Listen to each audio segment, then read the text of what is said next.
Boa tarde a todos. Na realidade, é uma grande alegria, né? Quando a gente recebe um convite tão carinhoso e a gente poder participar, encontrar uma casa assim, que é uma família, né?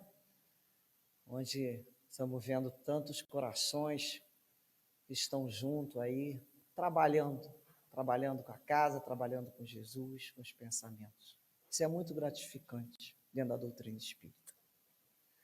Um tema que nos foi passado, né? Encontra-se no Evangelho segundo o Espiritismo, no capítulo 13. É um tema bem grande, ele é muito amplo. Sabemos da nossa pequenez para desenvolver um tema como esse, tão abrangente. Então, fomos assim, né? Diminuindo assim, para a gente poder falar um pouquinho, que seja. Quando a gente fala em caridade, a gente vai buscar também lá no Livro dos Espíritos qual o sentido da caridade, como entendia Jesus. E a gente sempre lembra desse BIP, né? O espírita chama de BIP. B, né, de benevolência para com todos, indulgência para as imperfeições dos outros e perdão das ofensas. Sempre a figura do Cristo, né, maior, demonstrando em todos os atos da sua vida o que é a caridade na prática. E quando a gente fala, né, para com todos, primeiramente, esse todos começa dentro da nossa casa, porque muitas vezes a criatura tem esse comportamento exemplar e benevolente na rua, mas em casa não consegue ter um mínimo de gentileza, né, ou de perdão, porque eu acho que é onde a gente mais pode praticar essa virtude, é a paciência, a tolerância e ao perdão, dentro das nossas casas, primeiramente. E nós buscamos dentro desse capítulo, esse item que nos fala de caridade material e caridade moral, para a gente, assim, discernir qual a diferença desse tipo de caridade, que geralmente, quando a gente fala em caridade, a gente imagina sempre a caridade material, não é mesmo? E aí a gente pergunta aqui, como é que a gente pode praticar a caridade material? A caridade material é quando a gente se ocupa em atender a necessidade, né, a carência material do outro. Essa figura aqui de Jesus, né, dividindo ali no Sermão da Montanha, antes de tudo, dividindo ali os pães, né? A multiplicação dos pães e dos peixes. E interessante, quando a gente pensa, às vezes, em caridade material, muitas pessoas perguntam assim, mas isso não seria patrocinar a ociosidade, o outro sem trabalhar? Primeiro, vamos lembrar que nem todo mundo que está sofrendo de caridade, né, de necessidade material, é uma pessoa ociosa. Muitas vezes nós somos muito rápidos no julgamento, sem conhecer a particularidade da vida de cada um. Uma vez Chico Xavier conta a história que num programa que ele estava, apareceu um senhor e ele perguntou, por que vocês espíritas dão os peixes de vez de ensinar as pessoas a pescar, né? Como aquele ditado, não dê o peixe, ensine o outro a pescar. Então perguntaram para o Chico, por que vocês dão o peixe de vez de ensinar a pescar? Então o Chico se recordou dessa passagem de Jesus, que antes dele falar do reino de Deus, ele alimentou aqueles famintos que tinham ido até ele para ouvi-lo. Então, ele demonstrou ali que a caridade material sendo vivenciada primeiramente. É interessante que a gente vai sempre lembrar, né? Como é que o outro vai ficar ali em pé, saco vazio, não fica em pé, não é o que a gente fala? Uma vez perguntaram também para a Madre Teresa de Calcutá, por que foi um jornalista, quando ela esteve no Brasil, uma pergunta muito semelhante que fizeram para Chico. Por que não ensinava as pessoas a pescar? Ela falou, meu filho, essas pessoas não aguentam em pé, como é que ela vai segurar a vara, né? Então, até para a gente segurar uma vara de pescar, a gente tem que ter um mínimo de firmeza, senão a gente não aguenta. Então, a questão da importância, né, que a gente fala, dessa caridade material, esse início, como é que você, o que o outro está necessitando. Então, essa caridade material, ela não é só financeira, ela é um alimento, ela é uma roupa, ela é um livro, ela é a ajuda de uma passagem, muitas vezes, um remédio, né, uma medicação. Então, tem N formas de se ajudar materialmente o outro. É que nós botamos aqui a caixinha da doação, né? Qual o destino da minha doação? Em primeiro lugar, a gente começa a pensar, essa doação toda que a gente falou. Que tipo de doação é essa? É um alimento? É uma roupa? É uma medicação? Como é que eu estou doando? Então, nós temos, como espírita, como cristão, acima de tudo, pensar primeiramente como é que eu tenho feito essa minha doação, como é que eu tenho raciocinado a forma de ajudar o outro. A gente sabe que quando a gente compra alguns itens, um daqueles itens tem que ir para doação, porque a gente pode lá abrir o nosso armário, tem sempre um item que não vai caber mais. A gente fica naquela história, não, um dia isso aqui vai voltar a caber em mim. Tem hora que a gente tem que entender, entregar a toalha, que aquilo não vai voltar. Ou então, já se passou quanto tempo sem usar isso? É a hora de eu passar isso adiante, fazer isso circular, né? Deixa circular essa mercadoria. É tão bom quando a gente pode proporcionar ao outro uma alegria também. Mas pensar no que vai doar. Lembro que uma vez fazia um trabalho junto a um presídio no Rio de Janeiro, e nós buscávamos os itens de doação para esse presídio. Fiquei feliz que as pessoas, teve uma determinada casa, que nós tínhamos que buscar esse item, doou uma série de palavras cruzadas. Falei, interessante, palavra cruzada para o presídio. Só quando eu fui abrir, eu descobri que estavam todas feitas. E eu fiquei imaginando, como é que eu vou levar uma palavra cruzada feita para o presídio? Qual a utilidade disso? Então, às vezes as pessoas doam, mas não param para ver que aquilo, elas não conseguem jogar aquilo fora, muitas vezes. Né? Era itens como livros, mas livro que estava com cupim. Quantas vezes a gente chega em casa que vai descobrir que aquele livro doado, ou aquela gramática não tem a menor utilidade mais. Foi tudo já, a gente fala, já passou tudo por uma outra 10 mil reformas da língua portuguesa. Então, a gente tem que saber, quando a gente vai doar, qual a utilidade daquilo ali. Remédio vencido, né? Por que eu vou doar um remédio vencido? Então, a gente começa, até para doar, a gente já começa. Eu vou doar na rua essa roupa. A roupa ainda está boa, mas está com um furo, né? Está lá a meia esburacada. Não dá para usar, mas está com um buraco. Que eles resolvam, que às vezes a gente escuta a pessoa falar que costura esse buraco. Como que a pessoa vai costurar se ela mora na rua? Será que ela vai ter uma caixinha de agulha e linha na rua? Será que a gente não pode, antes de doar, fazer uma costurinha, né? Fechar aquele buraquinho, lavar aquela roupa antes de doar na rua? Às vezes as pessoas falam, poxa, mas eu doei uma coisa, eu doei um cobertor, nem mais está com aquela pessoa um ano, meu cobertor dura não sei quantas décadas. O cobertor de quem mora na rua não é o cobertor de quem mora em casa.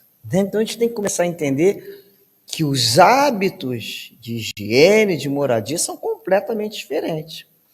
E aí a gente pergunta, qual o destino da doação? Muitas vezes a gente quer doar, mas quer se certificar do que o outro vai fazer.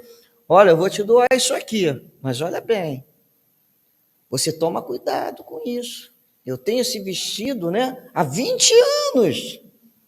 Quero ver quanto tempo isso vai ficar contigo. Então, é aquele que dá, mas parece que tem um elástico na mão, né, puxando aquilo de volta. E a gente lembra de uma história que é contada, né, do Chico Xavier, numa das suas, lá na casa espírita, tinha uma senhora com uma condição financeira muito boa, e ela estava muito alegre por ter sido atendida por ele, e quis doar um relógio caro, extremamente caro. que ele tinha dito que não ia aceitar, que ele não queria, que ele não ia fazer uso. Ela não, ela insistia, eu quero que você fique com esse relógio, né? Então, ela deu o relógio para ele esperou um pouquinho, chamou uma outra pessoa e passou o relógio adiante, virou para a moça que ele entregou. Agora você vende isso aqui, transforma isso aí num item que possa te atender. Aí a outra que tinha feito a doação levantou. Ah, você doou o que eu acabei de te dar. Ele falou, mas você não me deu? Deu, está dado.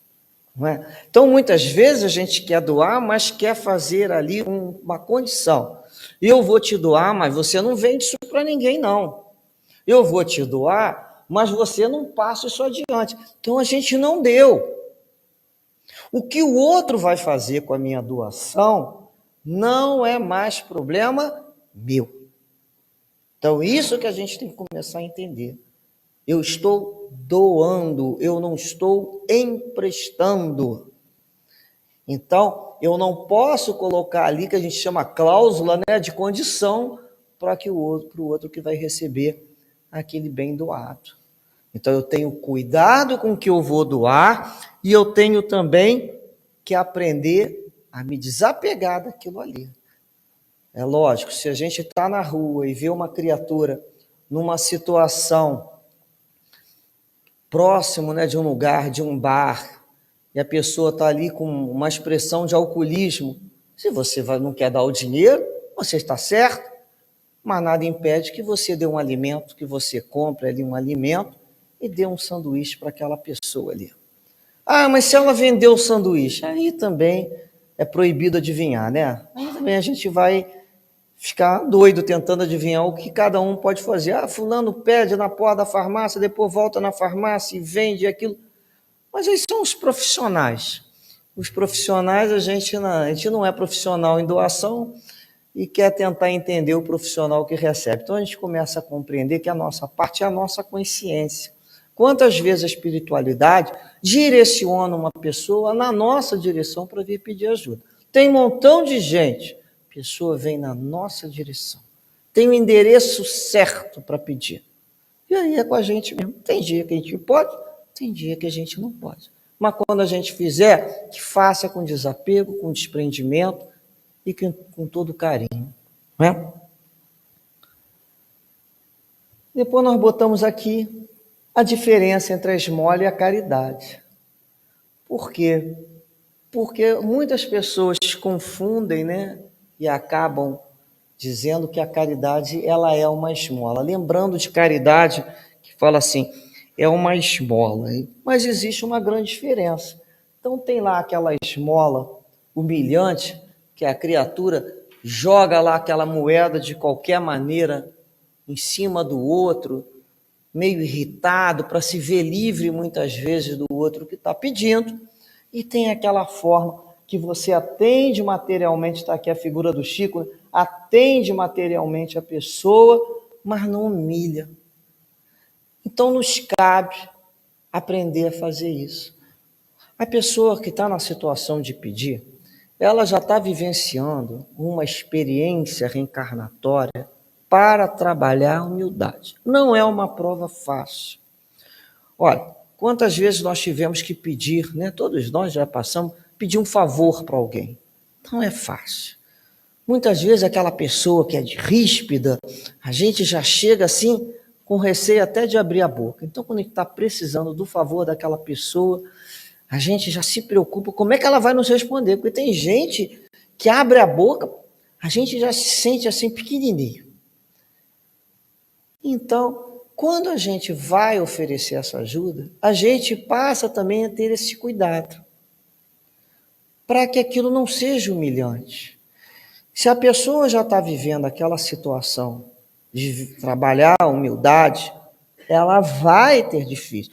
Aí você fala assim, mas como é que pode? Fulano é pobre, né, com uma dificuldade material e ainda tem o nariz em pé, ainda tem... Ué, mas por isso que ele está nessa reencarnação. Para trabalhar, certamente, essa dificuldade. Vai ter, né? É uma vida com dificuldade. Quando a gente vem numa reencarnação e vai passar pela casa da pobreza, a gente vai aprender, no mínimo, a começar a ter paciência. Porque para pobre tudo é mais difícil, tudo tem mais fila, tudo é mais complicado, não é assim? Vai ter que aprender a ficar lá quieto, se reclamar muito o negócio começa a complicar. Então, é a vida que vai nos ensinando a baixar, ó, o nariz, fechar aquelas asas grandes, ó, fala menos, reclama menos, você está aqui nessa situação. Então, a gente costuma dizer, quando a gente passa por essa reencarnação e vivencia a dificuldade financeira, às vezes se tornam pessoas, depois de passar por isso e melhorar de vida, extremamente orgulhosas, que vira para o outro e fala assim, olha, faz como eu, como um dia fiz, trabalhei. Ou então, eu não tenho pena não, eu já vivi isso e hoje eu estou aqui, mas eu não era assim, e sai esculhambando o outro. Mas você também pode ter vivido isso, tornar uma pessoa com empatia e falar, olha, é horrível. Leva-se mais não do que sim na vida. Então, a gente se torna mais cuidadoso com o outro. Então, quando você chega para o outro, você fala, olha, o outro não está ali pedindo, mas você vê que o outro está com uma necessidade. Eu tenho um item lá em casa, poderia te servir, te interessa. Mas com aquele jeitinho, com aquele algodãozinho que a gente coloca em volta. Então, não há necessidade. O outro está precisando de um item, não de ser humilhado. E essa humilhação parte, se ele tem que viver aquela prova, mas que não sejamos nós que vamos agravar mais ainda essa prova. A gente está no mundo para ajudar uns aos outros, não para dificultar uma situação, não é mesmo? E nós botamos aqui agora, nós falamos da caridade material, nós temos aqui a caridade moral, que não custa nada. Até quem não tem dinheiro, quem não tem nada, pode praticar. Mas é a mais difícil de ser praticada. Por que é a mais difícil de ser praticada, né? Aí a gente vai ler ali, ó. Quando se pratica caridade material, a gente dá do que tem. Dá um dinheiro, dá uma roupa. Mas a caridade moral, a gente dá do que a gente é. A gente se doa. Então, tá ali, né, a figura, né, como receber uma esmola numa sociedade egoísta. Se a gente botar um espelho e a gente se vê naquela situação, a gente vai fazer com o outro o que nós gostaríamos que fizesse com a gente. Ou então se botar, né, no rosto do outro o retratinho daquele coração que é muito amado nosso, de um pai, de uma mãe, de um filho, a nossa postura também seria diferente. Então, como é que nós estamos olhando para o outro? Porque, na realidade, a nossa relação é com Deus e com Jesus. Foi quando Jesus falou, quando você fizer a um pequeno, é a mim que tu fazes. Então, se fosse Jesus ali, como é que seria a nossa relação? Então, a gente se pergunta, como é que é a nossa postura diante da convivência com o próximo, que é a maior caridade moral? Muitas vezes a gente tem aquele impulso de ajudar. Aquele primeiro momento, aquele sentimento. Aí daqui a pouco a gente começa aquela racionalização que a gente chama do egoísmo.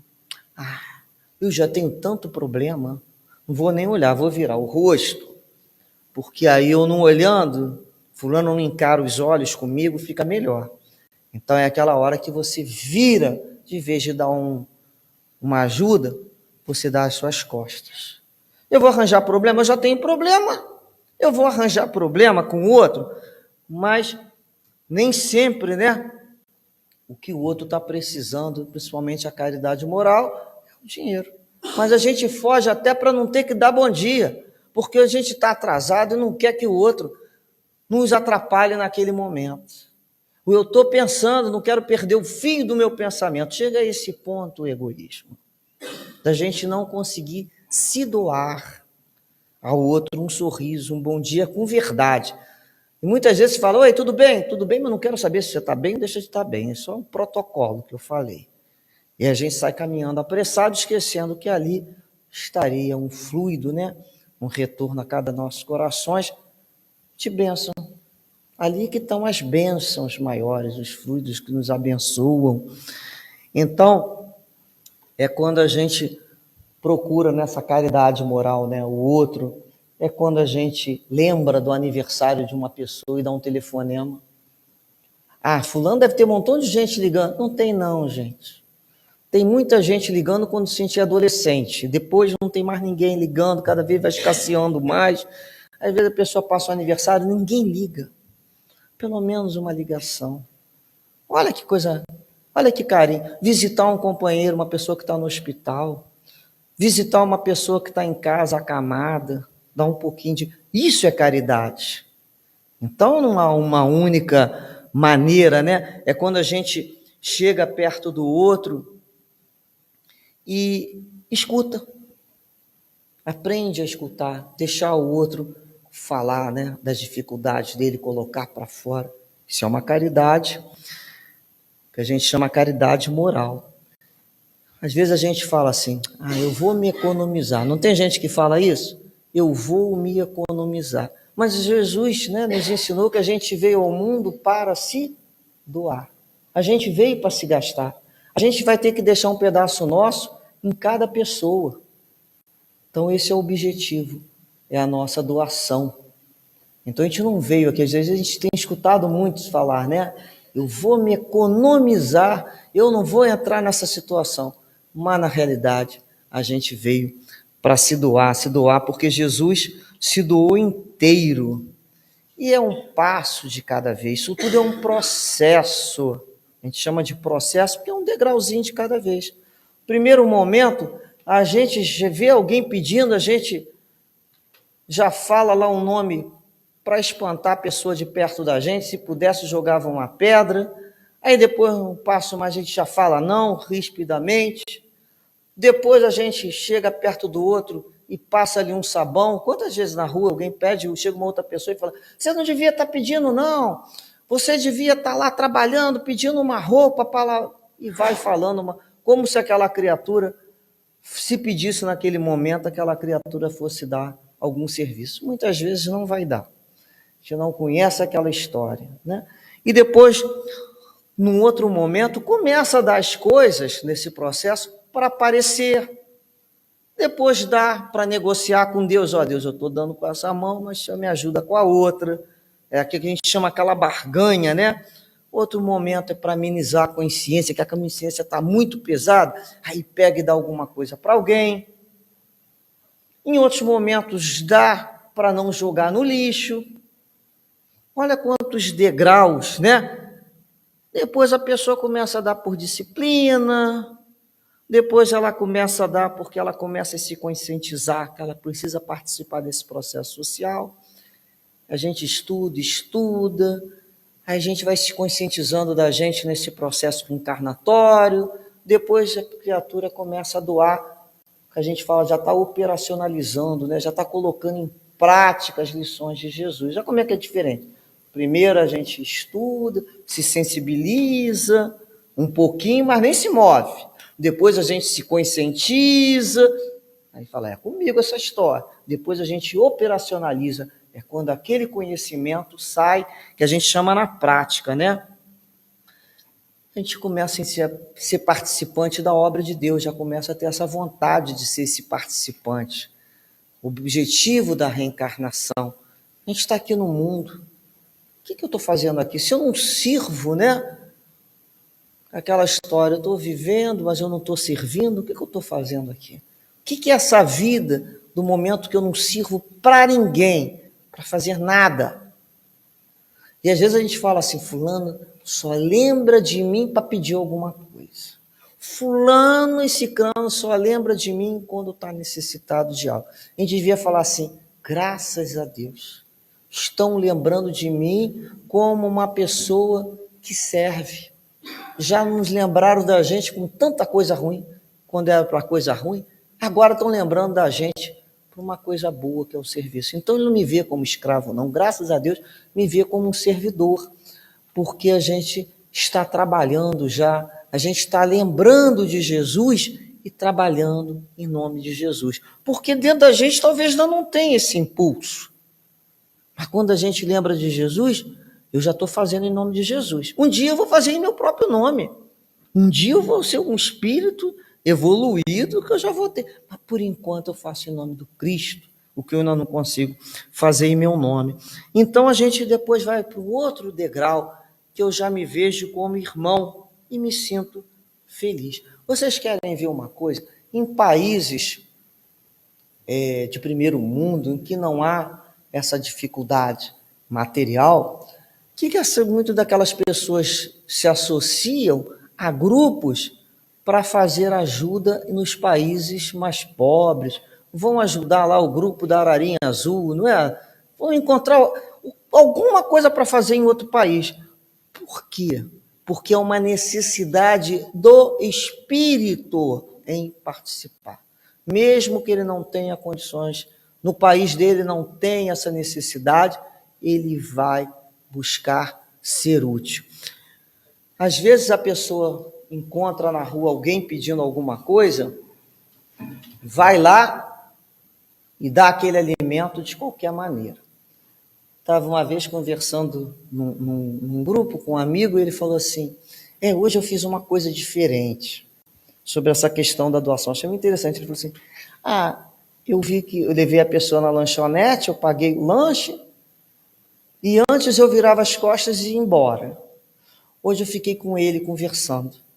Busquei assuntos, estava uma televisão ligada, estava passando sobre futebol, e eu conversei ali sobre time de futebol, se ele tinha um time, o que ele gostava, e ele conversou, e ele não era maluco como eu pensei que ele era. Porque geralmente as pessoas, a gente acha que o cara que mora, né, numa dificuldade na rua, que ele não sabe raciocinar, que ele não tem time, ele tem tudo, né? Porque ninguém conversa, ele também não conversa. E eu achei, e é interessante, como é que a abordagem dessa ajuda já foi diferente. Olhou no olho do outro, procurou saber do time de futebol, buscou um assunto simples, os dois ficaram ali conversando, como se não tivesse ali uma grande diferença naquele momento da alimentação. Então, na realidade, ele falou, quem ganhou fui eu. Eu venci um limite do medo. Eu tinha medo. Por que eu tinha medo? É o medo da aproximação com o outro. É o medo de se doar. Nós botamos aqui a caridade moral. Como podemos praticar essa caridade moral, né? Então, a gente lembra aqui dos pensamentos, né? Das palavras e das ações. Como é que é essa caridade por pensamento? Muitas vezes a gente não tem como se aproximar do outro. Às vezes a gente vê, né, na rua pessoas assim, sentadas, quase que no paralelepípedo assim, de uma rua, com um olhar distante, aquele sofrimento nítido. A pessoa não está pedindo nada. Eu já vi uma situação de uma moça, ela era nova, bem vestida, arrumadinha, sentada numa situação dessa, um olhar longe. E nitidamente era tipo, não sei o que eu vou fazer, né? Não vejo luz no fim desse túnel, não sei para onde eu vou, não sei se eu quero voltar para casa. É aquele olhar perdido. E nessa hora você envia um pensamento. Que Deus fortaleça, que ela não pense bobagem. Muitas vezes a pessoa está ali pensando até no término da própria vida, porque não está aguentando da pressão moral que tem em cima dela. Então é quando a gente pode enviar um pensamento. Quando a gente olha, né, para uma pessoa, né, eu vejo muitas vezes trabalhadores com trabalhos difíceis mesmo, aquela coisa a gente fica pensando assim, que Deus dê força para ele continuar nesse trabalho, que ele não, a família depende dele, né, que ele não busque outra solução mais rápida e problemática. Se alimentando, a gente pensa que esse alimento fortaleça aquela criatura, que esse alimento, além de ter essas proteínas, tem alguma coisa mais que é de Deus, para que dê força para aquela pessoa, para que dê substância, né, que a gente fala, dentro de si. A gente lembra, né, às vezes a pessoa está acamada, ou então está numa situação de locomoção com dificuldade, o que a gente pensa? Que Deus dê força. para vivenciar essa situação. Então é um pensamento, é uma oração quando a gente lembra de alguém. Olha só, uma caridade. Quantas vezes a pessoa pergunta, né, já perguntaram para mim, o que você está precisando de alguma coisa? Eu falei, estou sempre precisando. Ora por mim, né? Ora por mim para que eu não desfaleça, porque eu me conheço, sei das minhas dificuldades, da minha fragilidade. Como é bom quando alguém é o melhor presente que pode nos dar. Ore por mim. Então, como é importante orarmos um pelos outros. A gente pode praticar essa caridade por palavras. Quando a gente se aproxima do outro, e não vai ali para recriminar, para julgar, para ser mais um que vai dizer, eu te disse que você, né, não ia se dar bem nessa situação. A gente fala, olha, começa de novo, né, busca Jesus, dá uma palavra de bom ânimo, da próxima vez dias melhores virão. É assim mesmo, as coisas mudam, amanhã está tudo diferente, mas no fim vai dar tudo sempre certo. Como é importante ouvir essas palavras de estímulo, falar em Deus. Você já lembrou de Jesus hoje? Já fez sua prece? Já lembrou de Deus? Como é importante a gente falar em Deus para o outro. O outro renova. Essas palavras são como fluidos que vão chegando no outro, no coração, e vão ali invadindo e vão fortalecendo. Muitas vezes a espiritualidade amiga nos inspira naquele momento para o que nós vamos falar. Às vezes alguém vai nos procurar, a gente já pensa assim, meu Deus, o que eu vou falar para fulano, né? Não sei nem o que dizer diante daquela situação. Quem sou eu? Me inspira. Então, os guias nos inspiram e a gente fala de uma forma branda. E às vezes a caridade é calar, fica quieto, deixa o outro falar, deixa o outro colocar ali as suas dificuldades. A gente lembra aqui das ações, né? Como podemos ajudar? Às vezes a gente está na rua, a gente vê uma latinha no chão, o fato de tirar uma latinha no chão e jogar dentro do lixo é uma caridade que a gente está fazendo. Quando a gente escuta alguém falando mal de alguém e a gente não engrossa aquela fileira ali, ou então, né, não aumenta aquela situação, é uma caridade que a gente está fazendo. O outro está falando, a gente não está participando daquela maledicência, daquela fofoca, daquela situação. Ou então a gente fala assim, mas você já viu como é que fulano tem isso de bom? Olha a caridade, olha uma ação que a gente pode dizer, né? As pessoas que fazem um sapatinho de crochê para doar para as mães em necessidade, um agasalho no tricô. Quantas pessoas, uma costura, coisas simples. São ações muito importantes quando as pessoas se unem para fazer visita aos lares, né, de pessoas idosas, ou grupos que vão aos presídios, aos hospitais, como as pessoas estão necessitadas dessa ação. Todos nós sentimos falta de Jesus. Nós sentimos falta de Jesus. Então, todas as vezes que nós, por mais simples que seja essa movimentação em direção ao outro em nome de Jesus, isso movimenta o coração do outro. E o mundo está precisando desses movimentos, né? Então, a gente pode fazer caridade em qualquer situação social. A gente está vendo aqui a figura, né, de Pedro e Paulo, e a gente lembra que a caridade é essa capacidade de doar-se em favor do semelhante. Nessa história aqui, esse homem, ele não tinha, né, ele era um aleijado. Desde pequeno ele era levado ali para o templo, na Porta Formosa, para pedir, para esmolar.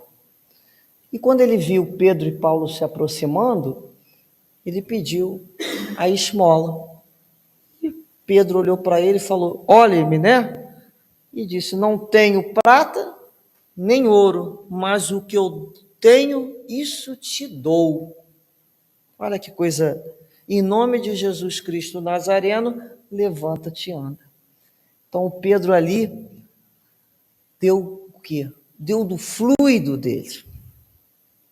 Deu do fluido, deu da emoção.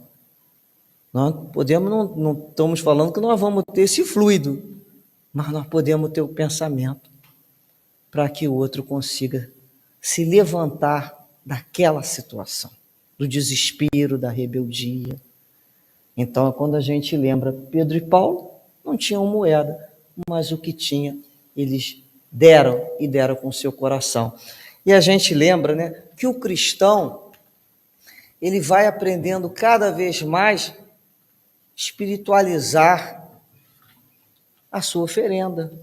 Cada vez mais a gente vai aprendendo, a gente não nega a necessidade da caridade material, mas cada vez mais espiritualizando, sempre que pudermos. Características da caridade. Nós colocamos ali, tem mais características, mas nós escolhemos 4 características, né? A cuidadosa, né? Nós já falamos sobre uma característica é essa, ser cuidadosa, respeitosa, para não ferir a suscetibilidade do outro, é envolver aquela situação, um socorro com aquele algodão da delicadeza.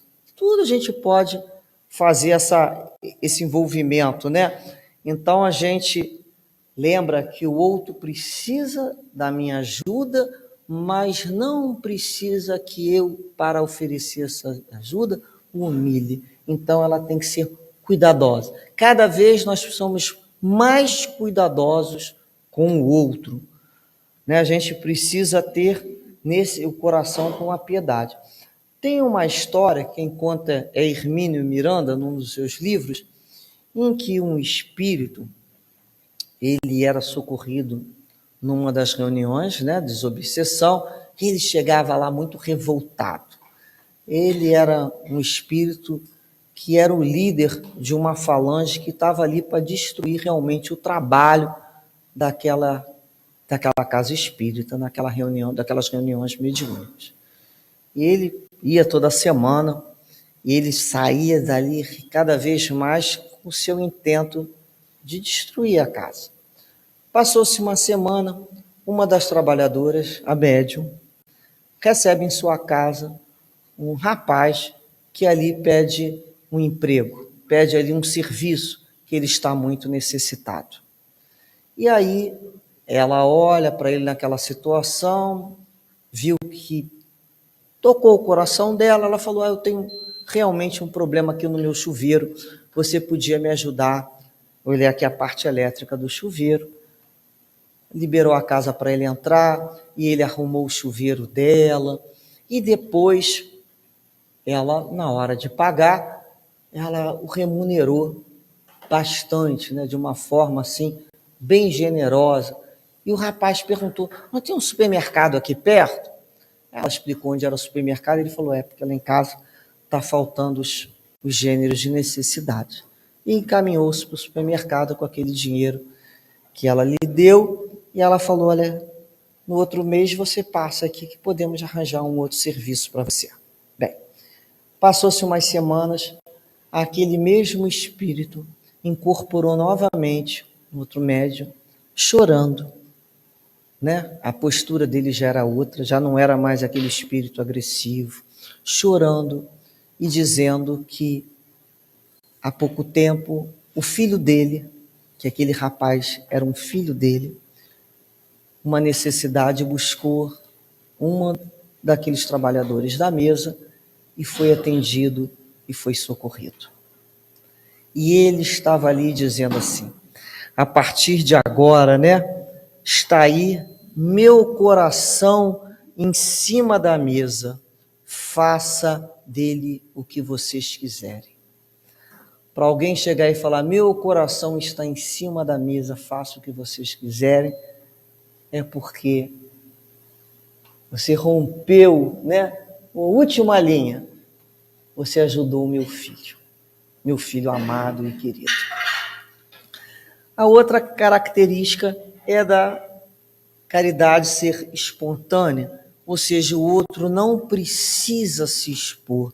Você está vendo que aquela criatura chegou esbaforida, toda suada, arfando. Você não pode pegar um copo d'água, uma garrafa d'água e oferecer. Você vai ter que esperar o outro se expor. Você vê uma pessoa tremendo, você precisa perguntar se ela está com frio. Você está vendo uma pessoa com uma dificuldade física, em pé, você está sentado. Vocês precisam que ela lhe peça o seu lugar? Ou será que a gente já não pode agir de uma forma espontânea, percebendo, né, tendo empatia para ouvir o outro sem o outro falar, ouvir a necessidade do outro? A outra questão que nós botamos aqui é ser socorrista. O socorrista é aquele que não escolhe tarefa. É diferente quando você fala assim, olha, você pode me ajudar? Olha, eu vou na sua casa te ajudar, mas eu só sirvo para enxugar a louça. O resto você não me pede. Aí a pessoa a gente chama de especialista. O socorrista, ele está pronto para fazer o que for preciso que seja feito. Ele está ali para socorrer uma situação. Ele é o que ele sabe fazer, dentro do limite dele. Mas ele ali já se põe em coração para atender o outro. Ele só corre, ele não se especializa. É a pessoa que a gente fala assim, fulano é pau para toda obra, não é? Quando a gente quer pedir favor para alguém, quem que a gente escolhe? Os mais atarefados ou os que não têm nada para fazer? Podem pedir para os mais atarefados. São eles que vão arranjar um tempinho. Porque o que não tem nada para fazer, ele já não está fazendo nada mesmo, é porque ele vai dizer não. Então, essas pessoas não devem pedir. Então, a gente começa a descobrir que a gente pede para os mais atarefados, não é? Ele nunca renega trabalho. Ele está sempre ali com a mão na charrua. A outra questão de uma característica, ela é educativa. Quando a gente lembra, né? Como é importante. Quem que não lembra da avó, de uma tia, da mãe, da madrinha, que ia visitar alguém, que separava uns itens de primeira de uma necessidade na bolsa para entregar para alguém em algum lugar. Ah, fulano vai vir aqui, já separei isso. Separou ali um material escolar para doar, já separando ali um material, uma roupa das crianças que já pode ser passado. Ela é educativa. A gente vai aprendendo dentro de casa a fazer a caridade. E quando a gente não tem esse passado educativo, a casa espírita está aí, oferecendo o tempo todo. Está aí Caibar Chute que fala, né, lá. Seja voluntário, não aguarda ser eleito diretor, não. Colabore sem impor condições em alguns setores mesmo. Ressoa os clarins da convocação geral para as fieiras do Espiritismo. Então, ninguém tem que esperar se colocar no trabalho. E o trabalho é o que não nos falta. Que reflexo terá a ajuda que prestarmos ao próximo, né, quando nos encontrarmos ali na vida espiritual? A gente sempre lembra de uma história que se encontra no livro Luz no Lar, do irmão X, psicografia de Chico Xavier, que se chama A História de um Pão. Por isso colocamos a imagem aqui do pão. É de um tirano chamado Barsabás, né, que ele desencarnou e ele tentou voltar para o palácio que ele morava. Ele morava num palácio, mas chegou lá, o que ele ouviu? A viúva se desfez da moradia, porque não queria lembrar dele. Ele descobriu que ele não era uma pessoa querida perto dele. Então, os filhos estavam brigando no tribunal por causa dos seus bens, não queriam, falavam nele só para disputa financeira. Ou seja, ele não está conquistando coração nenhum, né? Passou perto dos amigos, tentou se aproximar e só lembraram que ele não era bem querido, que ele era um avarento, um pão duro, só falavam mal dele. E ele ouvindo aquilo tudo. E aí ele se entregou em lágrimas, né? Na sombra, e se arrojou lá nas trevas. Vagou por muito tempo, em vozes acusadoras, até que um dia aprendeu a pedir na oração. Reparem bem, como se a rogativa lhe servisse de bússola, embora caminhasse às escuras, eis que de súbito lhe extingue a cegueira e ele vê, diante dos seus passos, um santuário, faiscante de luz. milhões de estrelas povoavam-se em todas as direções. E ele então alcançara a casa das preces de louvor nas faixas inferiores do firmamento. Então, até, reparem bem, nas faixas inferiores existe uma casa, pela misericórdia de Deus, chamada a Casa das Preces. Ele chorou ali impulsivo ante o ministro espiritual, que tomava conta da porta, e ali alguém falou para ele: Barsabás, cada fragmento luminoso que você contempla é uma prece de gratidão que subiu da terra. Alguém da terra faz uma prece e sobe aquele fragmento. Ai de mim, falou ele, eu jamais fiz o bem. Ou seja, se eu não fiz o bem, quem é que vai me agradecer? Como é que vai ter esse sentimento? Em verdade, prosseguiu o informante, trazes contigo em grandes sinais o pranto e o sangue dos doentes, das viúvas, dos velhinhos e órfãos que despojastes nos teus dias de invigilância e de crueldade. Realmente, né, a sombra é por isso. Entretanto, tens aqui em teu crédito uma oração de louvor, uma. E ele apontou uma acanhada estrela que brilhava à feição de um pequenino disco solar. Aí ele fala: há 32 anos, disse o instrutor, deste um pão a uma criança, e essa criança te agradeceu em prece ao Senhor da vida. Aí ele parou, começou a consultar as velhas lembranças e perguntou: Jonaquim? O enjeitado? Né? Tinha o vulgo enjeitado ali na recordação dele. E o instrutor falou: ele mesmo. Segue a claridade do pão que deste um dia por amor e livrar-te-á em definitivo do sofrimento nas trevas. Então, Barsabás acompanhou aquele raio de luz que se desprendia daquela gota estelar que, em vez de levar-se às alturas, ele se encontrou, né, acompanhando aquela luz, numa carpintaria humilde da própria terra. Ele volta para a terra. E ali tinha um homem calejado, manobrando o enxó e o lenho. Era Jonaquim, aos 40 de idade. Como se tivessem os dois identificados no doce fio de luz, Barsabás abraçou-se a ele, qual um viajante abatido de volta ao calor do lar. Decorrido um ano, Jonaquim, o carpinteiro, ostentava sorridente nos braços mais um filhinho, cujos cabelos emoldurava, né, o cabelinho louro, uns belos olhos. Vejam, com a bênção de um pão dado a um menino triste, por espírito de amor puro, conquistara Barsabás, nas leis eternas, o prêmio de renascer para redimir-se. Então, foi ali que ele encontrou a oportunidade de retorno por um pão. O que a misericórdia divina é capaz de fazer ao nosso favor? Por um pão. As leis, né? Existe a lei de causa e efeito, mas junto à lei de causa e efeito a gente bota o sinal de mais e fala: mas a misericórdia de Deus, que um ato vai ser utilizado.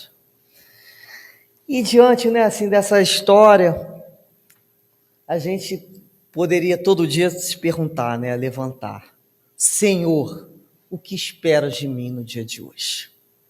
Um ato. Todos nós somos capazes. Nós temos que ser, né, corajosos no bem. Então a gente tem que ir lá e pensar assim: como eu vou vencer esse limite? O que eu já tenho? Primeiro, muitas vezes, por ser mais fácil, doar materialmente. E depois, doar de mim mesmo. E a gente vai olhar em torno de nós, né? Vai ser sempre alguém ali à espera da nossa colaboração, por mais simples que seja, mas com sentimento de amor, aquilo é ampliado. Então, tudo que é dado com amor, por menorzinho que seja, se torna muito grande aos olhos de Deus. E a gratidão, né? Como é importante ajudar aquele que um dia, certamente, irá nos ajudar. Que Deus assim abençoe a todos nós, despertando em nossos corações o desejo sincero de trabalhar junto à obra do Cristo. Muita paz a todos.